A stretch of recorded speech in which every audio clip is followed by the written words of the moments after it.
La question que je te poserais, Silis, ce serait surtout, est-ce qu'aujourd'hui tu penses qu'il y a besoin d'avoir des personnes comme Robert Bourgi qui nous accompagnent, ou tu considères qu'ils peuvent donner leur avis et pas nécessairement nous accompagner? Et c'est le mot de la fin, je termine sur Oui. ça. Grand-père, hein. Oui et non.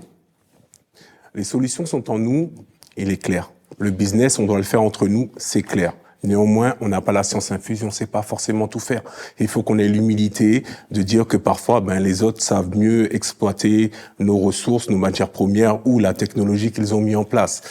Je pense qu'il faut qu'on soit intelligent. Comme l'invité est un juriste, on va parler justement du droit. Il faut qu'on mette en place des contrats qui soient intéressants pour nous. C'est-à-dire, un, équitable, forcément, mais deux, aussi que nous, on acquiert des compétences quand une entreprise étrangère vient chez nous exploiter nos matières premières. Oui, tu viens exploiter les matières premières, mais en même temps, tu formes les gens de mon pays pour que demain, quand le contrat est terminé, je te remercie, je te donne l'argent dont tu as besoin et je mets en place les gens de ma communauté pour exploiter les matières premières ou la technologie dont tu as besoin. Donc, pour répondre à la question, effectivement, les personnes de bonnes intentions, parce que bon, c'est un petit peu chamaillé, mais on est là pour ça. Les personnes de bonnes intentions sont toujours les bienvenues.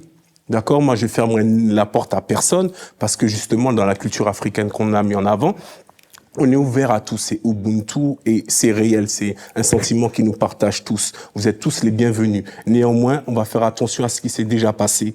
Tu m'as eu une première fois, ok, mais la deuxième fois, elle n'existera pas parce que je prendrai en compte le passé pour avancer. Très bien.